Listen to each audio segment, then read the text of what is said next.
All right. I think it's probably Monday. And continuing on in the path of our lockdown world and the political and economic factors that we covered in the last two lessons,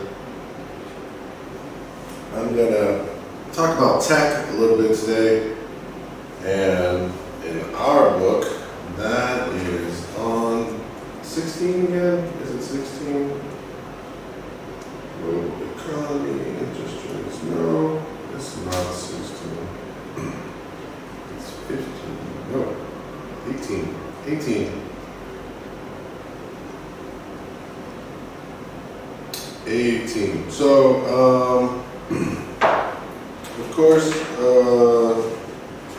these factors in our book, it's on page 121. A lot of these things that are happening in the book are ancient history, or at least way more sophisticated in 2021 compared to the book here, which was published about 5 or 6 years ago.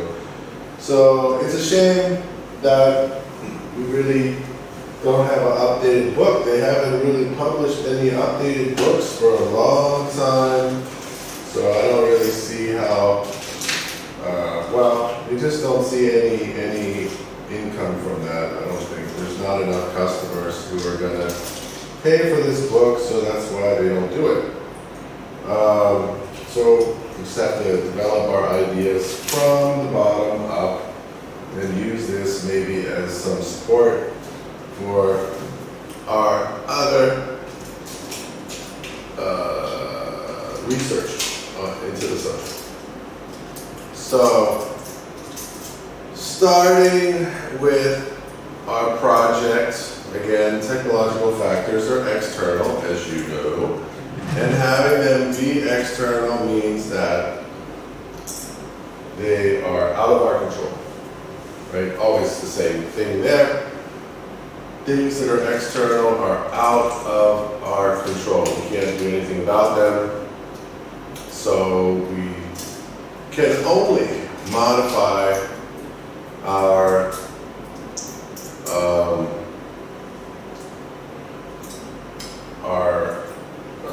behavior and our choices and our strategy to fit what is going on in those factors. So, and they're fast moving, right? I mean, just one day I'm taking a Seon to work, and soon after, I'm now on a motorbike that has a logo and a company and an app and all this other stuff connected to it that is pretty basic service, and actually caused me a lot of trouble when I had to transition to the new, make the transition to the new transportation style. But in the end, it actually ended up being better, I think. And I felt bad for the technology that replaced the stay-home drivers. Those guys were supportive of me for a long time. But being an American, let's think about culture. Being an American, it really suits me to have fixed prices. I really like to have fixed prices, so when I can see what I order online and I know what the price is going to be before I pay, it's a lot easier. And especially for other people who maybe don't speak the language or don't understand enough of the language, it really made their lives much easier as well. There probably was some resistance to it at first as well. Think about the change here. Some of the changes. Mobile phones, didn't really have them when I first moved to Vietnam. Yeah, I got that first iPhone right after my mom got to iPhone 3. She dumped her iPhone 1 on me, so that was fun. So I was kind of, I got used to this touch screen thing and being able to be online. Of course, it's a tiny, when you look back at the iPhone 1, it's kind of crazy looking. small, not very, it's useful to a point. When my eyes were good back then, it was okay. Anyway, who knew? You know, we saw there was a calendar, we saw that you could take pictures, we saw that you could send pictures to people and do certain kinds of communication that were harder to do before. But eventually, it's like everything in our lives is running through these things now. We're doing classes on them, or transportation depends on them. We eat depending on them. We're forced to order food through those apps. And, you know, now it's like if you don't have a smartphone, you're kind of, you know, I mean, you're free, but you're so free that, you know, people are going to wonder why you don't pick up your phone if they're calling you.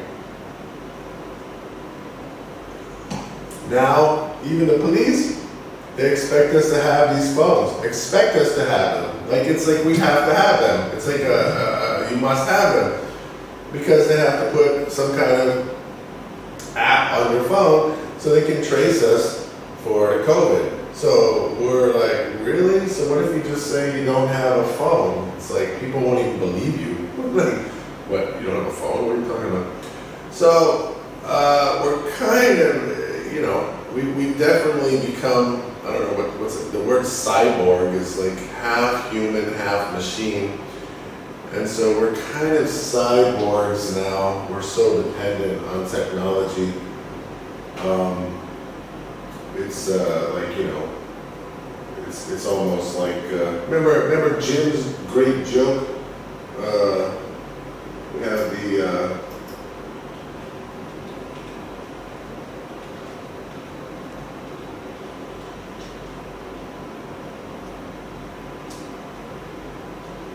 oh my God, why? What the hell? Why? Why do I have to keep typing in Google when it's Chrome?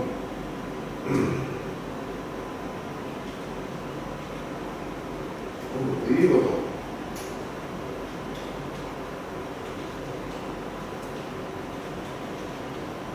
You know, it's kind of a joke, but it's not really a joke anymore. You know, when you think about the new hierarchy of needs is like I mentioned the other day when I saw that lady who was laying on the street. You know, she put having a smartphone and watching movies, you know, outside before having a house, before having shelter over her head or anything else. So, you know, we're getting there. You know, this is a nice graphic, I think, there. The new hierarchy of needs. Where is it? It's cute. Where is it? Let's see here. And eventually it gets to be like, you know, it's not just that, it's fast internet, right? It's not just internet. You have to have fast internet. And now, actually, it's battery. Battery might be the next element. Although battery we've dealt with, right? Battery, everybody's got some kind of a recharger that's power strip or power whatever it is with them in order to make sure they're not ever going to run out of power. And we've all experienced running out of power in a situation that is unfortunately something that we needed to do, and it messed us up. And I would say, even now, you might even find that people are not even particularly sympathetic when you say that you have no power on your phone, right? So if you know, oh, why didn't you answer? Why were you late? I had no power. My power died. My battery died. And people will say, you should have that worked out. You should. At this point, there's no excuse for not having power in your phone. So people don't even accept it as a real excuse. So what I'll do is I'll start on page 121 and use a little bit of our book. And then come back and then apply the factors that we're dealing with to, or at least like indicate how they can be applied to our task. Now, we talk about operations considerations and marketing. Most of the technological things that we think about nowadays have to do with marketing. And distribution too.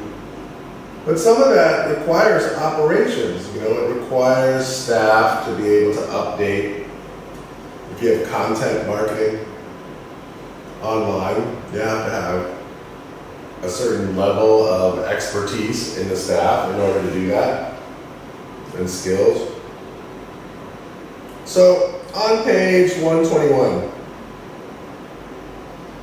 e-commerce, this is marketing, is the use of online systems and technologies to conduct business. When launching a global product using e-commerce, it is important to design a website. Is it? I'm not sure. I don't think you need a website now. I really don't think it's necessary. If you were a restaurant, you don't need a website, do you? It's important to design a website that attracts consumers around the world. What's more important nowadays, the website or how you direct traffic to get there? I mean, right now, I know that where I get my information, or if I look at a menu, I'm just going to say, okay, 1, 2, 3, I want juice in this neighborhood area, Google Map.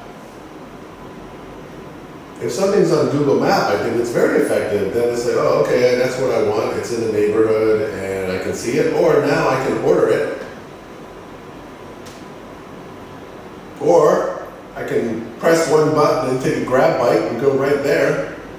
So, much more. And there's reviews. And there's a menu right there on the Google Map. So I don't really see why I need a website. Websites are kind of done. I don't see it.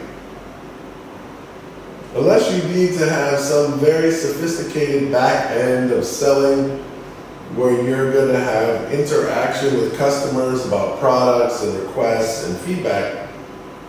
Why? And even feedback you can get from Google, I'm not sure why you would need a website.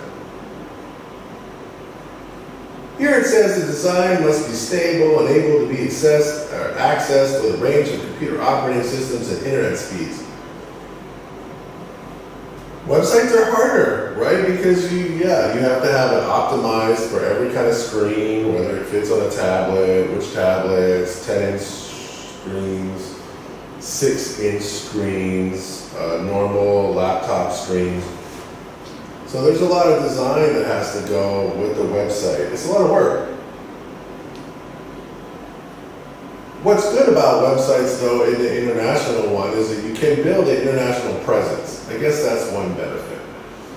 So if you use a VN or whatever country at the end of your URL, then you have the benefit of seeming like you're a local company.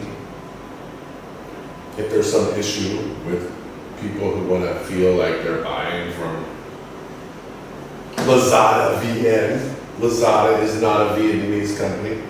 They have a Vietnamese branch, and they put VN at the end of the URL. So we feel like we're shopping in Vietnam, even though we're not always doing that. So maybe there's some cultural consideration in that.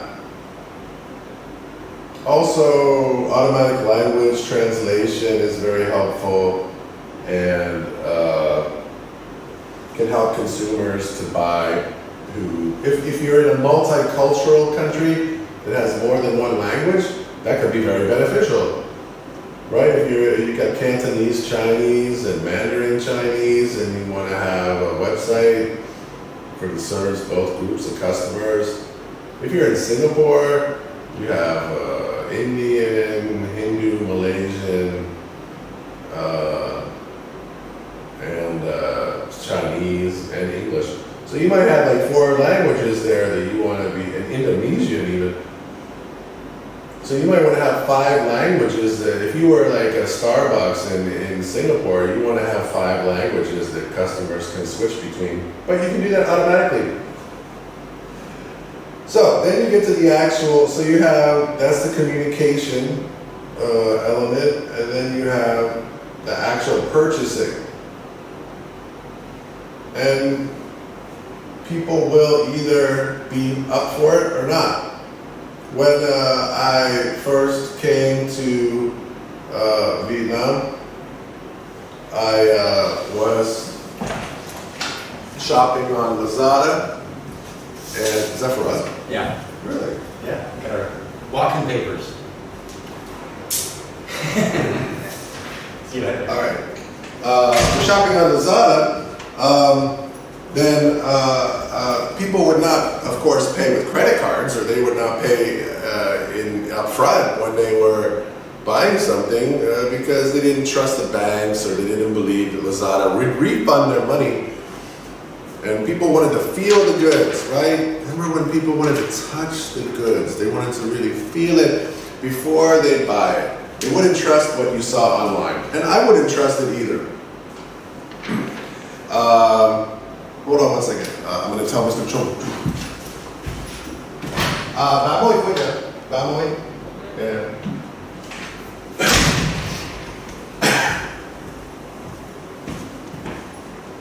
I wouldn't trust it either. I know probably most of us have ordered something on Lazada that was not quite the quality that we hoped for when we ordered it. People didn't even trust banks, right? Banks weren't even like a big thing at that time. People were like, I don't know if I trust the bank. The bank can go out of business. What? I could lose my money, you know. So nowadays people are much more open to putting money on their phones, to using their phones as payment systems, to breaking out their cards. The banks are more secure, mostly. So the payment systems are better. So people are more confident to use that. Now, some countries, they may not be as confident still. They may still have a lack of confidence in these systems. Then you have privacy. You know, you have issues of privacy and what people expect. There are strict laws about privacy in Europe. Europe has very strict rules against like what information you're allowed to pick up for customers as you serve them, and it's important that you follow the law in those countries, or else you could have some reaction or potentially pay some penalties for taking that data and either using it or selling it. So you have the whole, so you imagine the technology of the whole transaction. You have the shippers, you have what reliability of the shippers. I think that motorbikes are pretty amazing for shipping. When the shipper says that they can get their delivery to you in a certain amount of time, it's usually easy to at least expect the prediction to be true, because motorbikes can get through traffic fairly well. So because of that, you don't get the massive traffic jams. If my country was Thailand, I would think differently. I would be very concerned. I would look up, like I would do my research and say, okay, what are people's real, I mean, yeah, sure, it always sounds great, just order online, deliver, everything's easy. But the traffic jams in Bangkok are outrageous. Some parts of the day, it's impossible to get anywhere. And I'm sure that the deliveries are delayed very significantly. So that would affect the way that you would structure your delivery system. Or even if you would offer delivery in certain parts of town, or how far away from your operation you would actually deliver.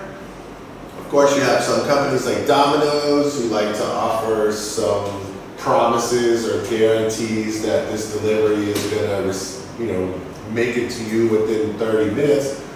So that's a promise that you don't know if you can keep, right? So these are the kind of considerations when you use technology. And if you're going to have a delivery system, you have to think about what are the facts on the ground in terms of traffic and deliveries, and is it possible even? So you have the whole thing. You have the app, you have the customer attitudes towards technology, you have the customer attitudes towards payment online, you have the expectations of the customers in terms of service, and you know, if Germans are always on time, and your app is promising something that cannot happen on time, that's not good to do in Germany, for example.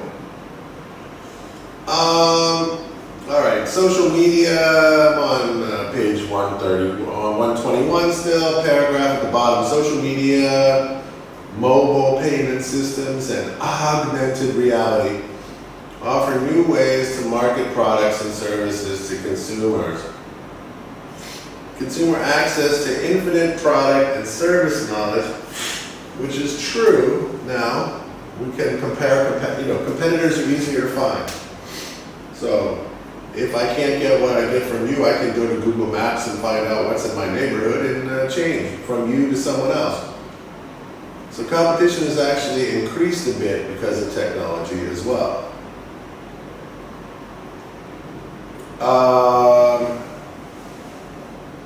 And with increasing competition, you can also see, when you see online, that they offer a lot of discounts on Grab, right? There's a lot of Grab discounts.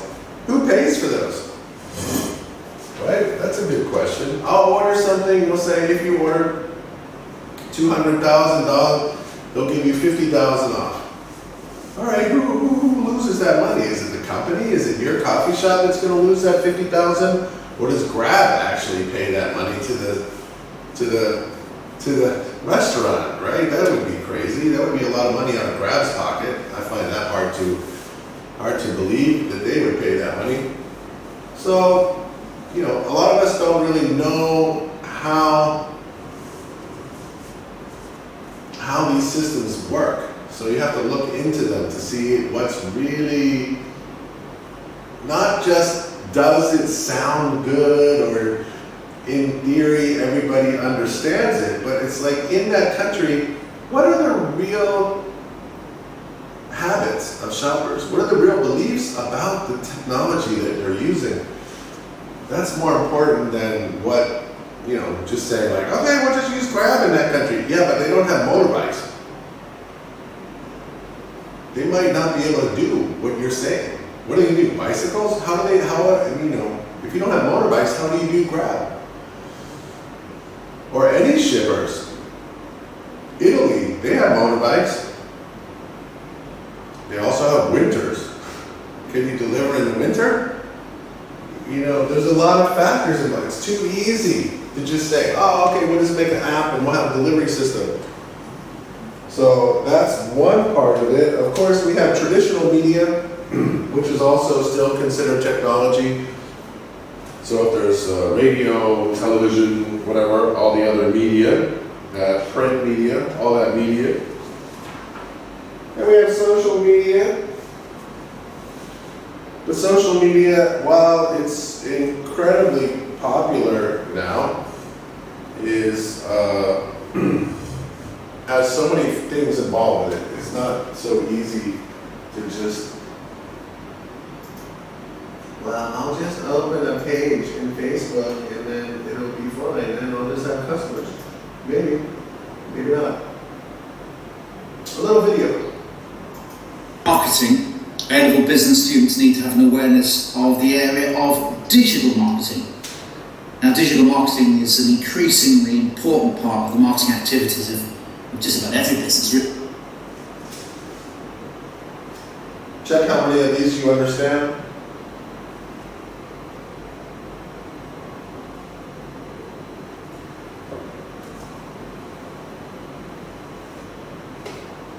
So online advertising is typically websites.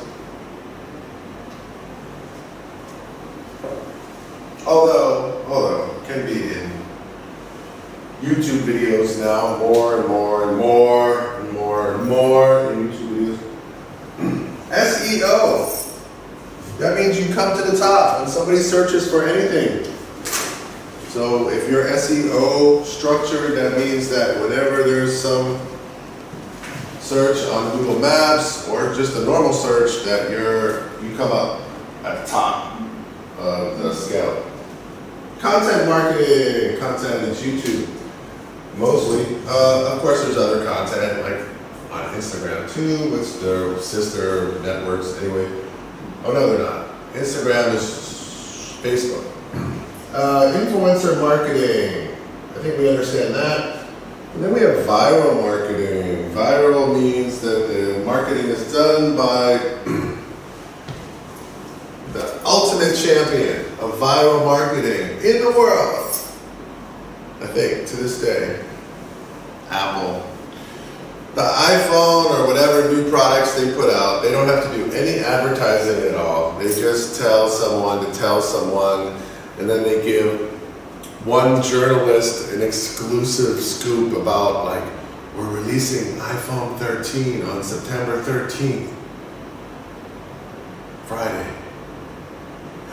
And then they write it and they're like, I've got the scoop of the world. And then their company is like, yay, you are the scoop journalist. You got the scoop. You figured out when it's going to come. 2 days later, everybody in the world already knows when the new iPhone comes out.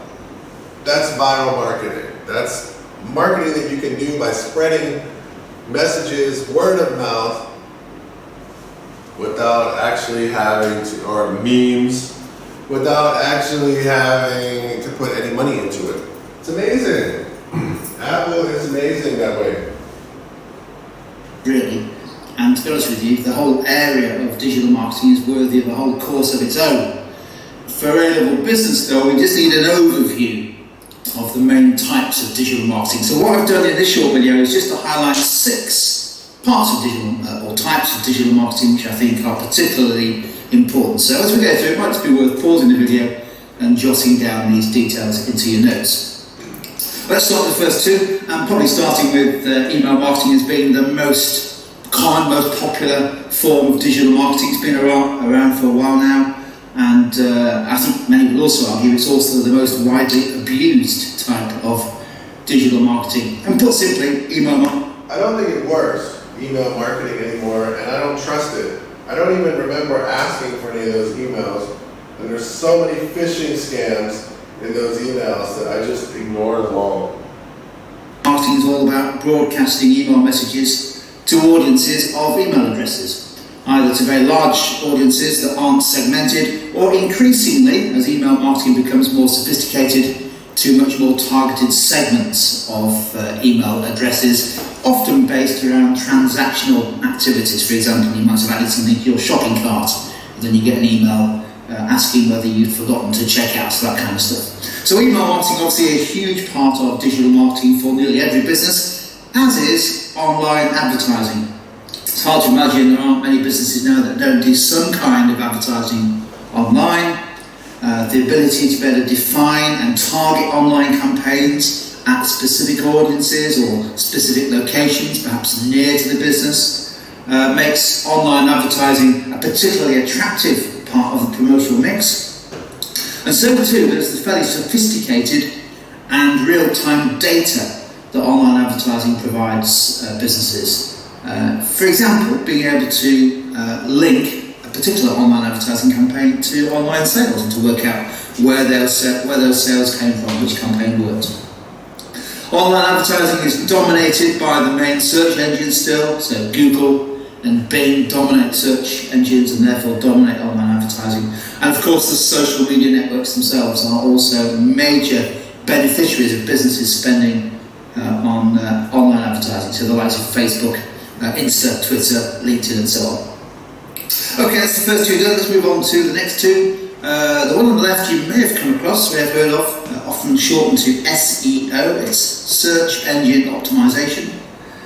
With so many businesses now online, it's vital that your business can be found by people searching using the search engines. And so, if it's done effectively, search engine optimization can actually attract a significant amount of traffic or potential customers to a website, and often typically for free, of course.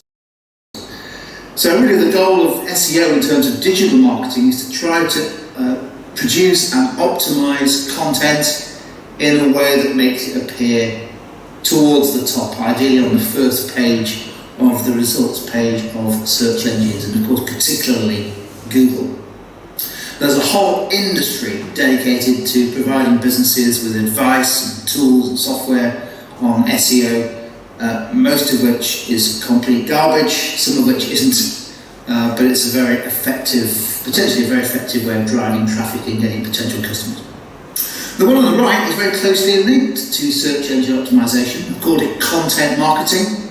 Essentially, it involves creating content, blogs, white papers, stream videos, webinars, all kinds of content, and it's designed to attract a target audience and get them to engage with the content, and then hopefully then persuade them to transact with the business at a later stage. So for example, you might run a webinar, which is content, people sign up, potential customers sign up for the webinar, and as a result of the webinar you've then got some follow-up contact details that you might be able to use to convert leads, webinar attenders, into customers.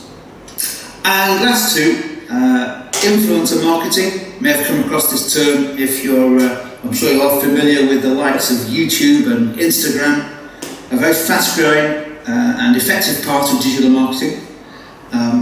Influencer marketing is really a form of social media. And endorsement, right? So if you're able to find like some famous people in that country who somehow have some connection with Vietnam, maybe even, but also represent the values of the brand, right? You think about what your mission statement is going to be in that country, right? Could help you a little bit. Marketing, because it involves endorsements, product or service endorsements from so-called influencers.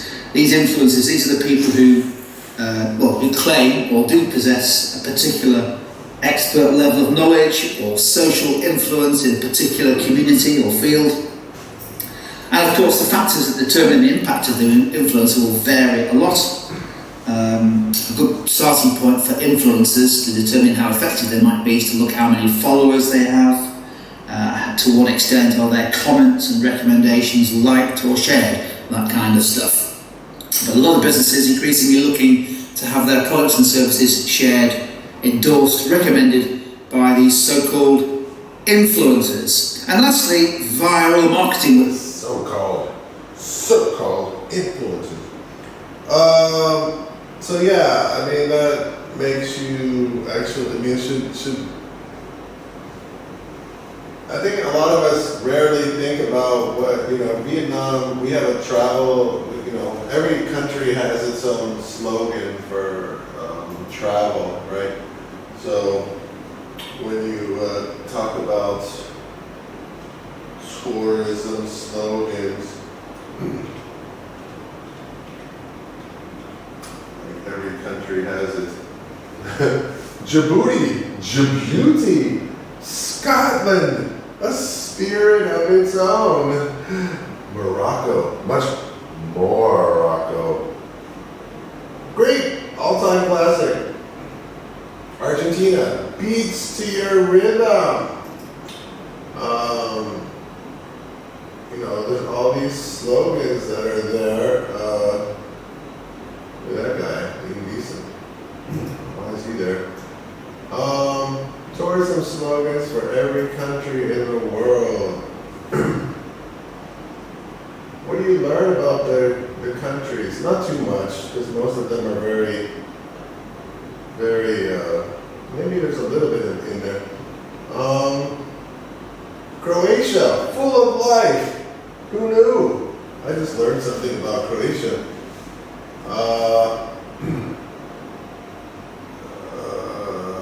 Let's see. Zambia, let's explore. Laos, simply beautiful. Go Laos. Hungary, wow, Hungary. So silly. It says worst country tourism. Worst. Ukraine, it's all about Ukraine. You. Philippines, it's more fun. And, oh no, those are the best ones. Worst ones, Brazil, visit and love us. It's kind of boring. Finland, I wish I was in Finland, Charlie. Hungary, wow, Hungary, that's pretty silly.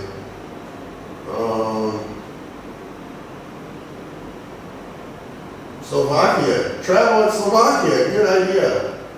What? United States, all within your reach. Actually, it's not. It's really hard to get around. Barbuda, Antigua, the beach is just the beginning. Wow. Now I learn more. I thought it was just about the beach.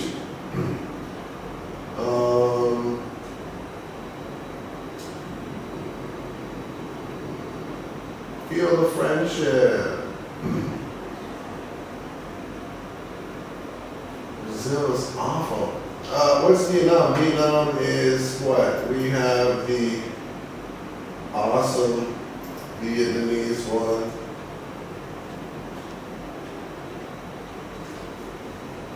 Timeless charm. I don't know what it means. Anyway, there are perceptions of how Vietnamese products are sold. You know, what is it? What do people think about when they think about Vietnamese products? Quality, a special flavor, timeless charm. The image of the Mekong Delta, the rice fields, the happy farmer, whoever is growing the beans or the coffee. So it's a funny, yeah. So I think that's looking at how other countries also perceive Vietnamese products. Exotic, amazing Thailand. I don't think people think, amazing products, amazing Thailand. It's a tourism slogan. Thailand is amazing. I like Thailand. I think that's fine. Timeless charm, I'm not sure I understand why it's timeless charm. It's like it's not like you're going back in time. It's not that old around here. I'm not sure, but that's their slogan. But it gives you some tiny insight into what people think about us. So social media is complex. That's the point I'm making. You have to understand that not only the number of users, like if the coffee drinkers in the country that you're exploring are all in their 30s, and you're saying that you want to use Instagram, and the Instagram demographic is 18 to 24, then the demographic and the media don't fit. You're not going to be able to advertise a premium or high-end coffee shop in Instagram, because the demographics of the media are different from the demographics of your target market. So again, it's not that easy just to say, well, I'm just going to use social media and that's it. Not really. I don't think the markets are the same in every country for your coffee. I think the coffee market is broad, maybe. It could be a niche for some, but it's pretty broad. And it's not just going to be young people, so it's not going to be just social media, just put it on social media. That's not the solution to all the problems here. Or you might find there's a country where most of the people who are in their 40s and 50s are on Instagram. I don't know. I mean, it depends on your research. Digital distribution. Businesses can reduce the barriers to market entry by distributing their products digitally. Of course, that works for digital products such as books, ebooks, music, shippers, movies, Hulu, TV shows, Netflix, NBA TV, software, and games. But it doesn't really work for anything else. books, e-books, Amazon. So yeah, so there is some digital distribution out there, but coffee is hard to do that way. All right, I'm just gonna highlight a couple elements of this guy. I think I'm looking at it right. It's very, do I like this? I mean, of course, you also have technology that helps you with your, you're not really using it for production processes so much, but you might be using it for business meetings and relationships. Negative impact of technology on business. Internet makes communication process smoother and easier, but it also has some negatives. Internet technology like Skype and chat rooms have made it possible for businesses to hold meetings without everyone being there. But this type of meeting is less personal, and the brainstorming is worse, and the communication is maybe weird. Brick and mortar stores. Since e-commerce finding negative impact on stores, so now if you're only selling online, you don't have to buy, you can buy a warehouse, you don't have to have a store all the time for some products, not for coffee, I don't think. So you have automated processes. This is manufacturing and operation, automating your processes in terms of inventory and supplies and all that. And internet mostly for everything, actually, but including payment systems, right? We have a lot of interesting payment systems now. Scan codes, now we all have QC codes everywhere, and we have people who are members. Do people like to be members in that country? Like, how do they respond to membership? I have a Starbucks card, so I guess I'm in that one, but usually I don't want to be a member. When I go to the supermarket, I should be a member. Co-op Mart, they ask me, do you have a co-op card? And I'm like, no. But I think, wow, I should. It would save me money. My wife has one, why don't I carry it with me? I'm stupid, I should use it. So, in some countries, perhaps that whole idea of joining a member of some company's shopper list is not popular, or it is popular. Can you get people to be members? Can you offer a card? Can you get bank discounts? What else can you do? You don't have to do it. All these things are just, I'm just trying to open up the world of possibilities for you, so you don't think that it's so limited. So yeah, think about those cards, right? You have cards, top-up cards, you have cards, like in Singapore, everybody wants to do every damn thing on cards. So if you don't have a card, it's almost weird. So everybody comes in, they almost never use money, they either swipe their bank card, their credit card, or their Starbucks card, or whatever. They almost never bring out money out of their pocket, it's all cards. So that would be something to think about. Japan, they will buy things from vending machines. So, you know, let's see. I want to know this information. Google top countries for vending machines. Sounds crazy. Japan, there's my guess. They have so many vending machines. They love it. So if they have vending machines, they can buy coffee from your vending machine. Maybe there's some way that, you know, they have drinks, right? They have tons of drinks. They have cards involved, so you just put your card in there. It all works, right? You just get whatever you want in the vending machine all day. People are happy. I guess that, you know, they don't like the human contact. I wonder how that is for the Olympics and COVID. It's so sad the Olympics are going to be so bad. Quiet Olympics. Yeah, there you go. You got people who are buying orange juice on the street, Asahi, soft drinks, and also beer.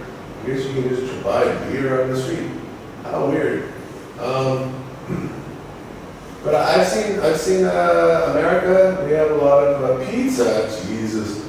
How about we just go for it and just put the word coffee in there? Europe, they have coffee vending machines. And then here's one automatic vending machine. Nescafe. They have their own little thing. People go. And they call this a coffee shop right there. You just put your card in and get a coffee. All these things. Now, I don't know. Can you make good coffee that way? Probably not.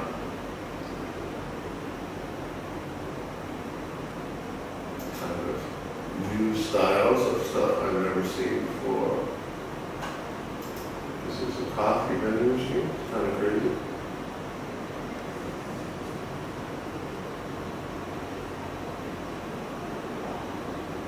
That's just an example. There's all kinds of distribution and technology involved. Now, if you have a card, for example, though, you're probably usually going to take people's private information. So that goes into the two things that are particularly of concern to Australian customers and technology and e-commerce. One is security. Of course, the security of your information and your card, so people cannot steal your card and use it to buy stuff with your money. So that is a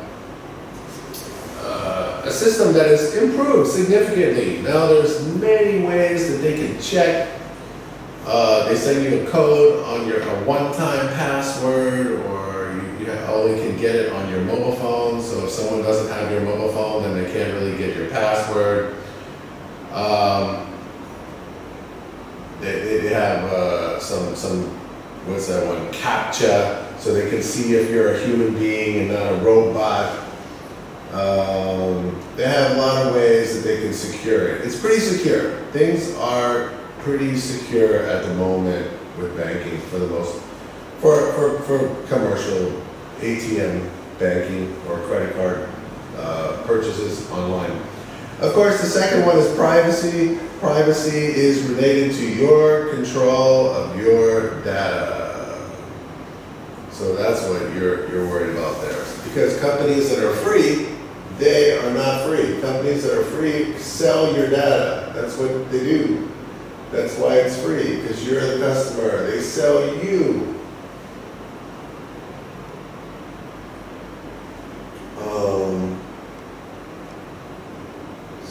So, yeah, they sell you. So if if you're comfortable saying I agree, because even when you sign up for a Starbucks card, you have to say I agree. And you agree to what? Did you read it? No. What are the legal situations? I mean, you shouldn't have to study this, but like I said before, European privacy law is much stronger than other places in the world. So be a little bit aware that customers expect that their privacy will be taken care of. So if you offer a customer a card, they might say, what are you going to do with the data? How are you going to use our data? That's what we want to know. So, of course, customers and businesses will often say, we really believe in privacy here in company X. Chung William, your privacy is our first concern after making money. And so it's kind of up to you to be able to, reassure customers that their data will be safe. All right, I just saw one more thing I want to talk about real quick.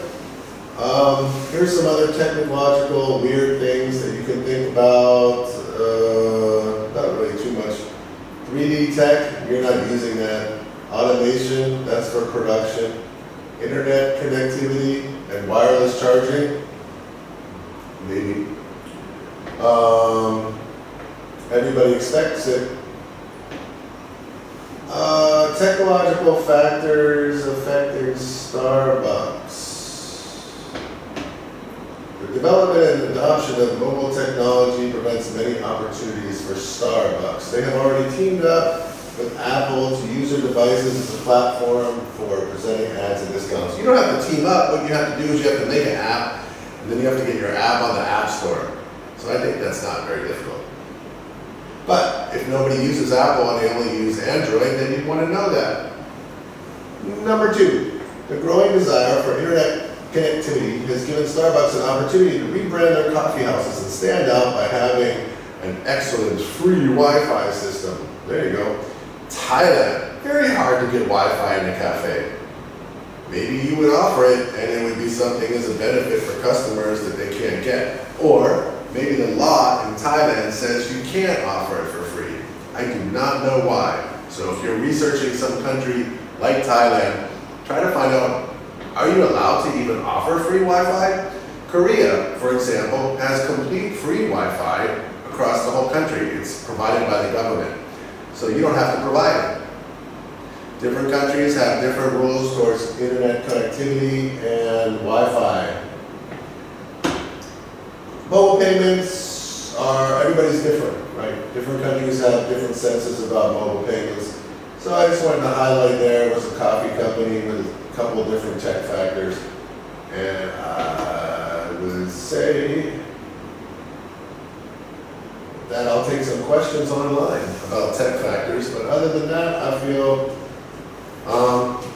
those are the main points. Please read pages 121 through 123 for review and details of those concepts. All right, now it's what? No, it's Monday or Tuesday still. More coming later. Have a beautiful day.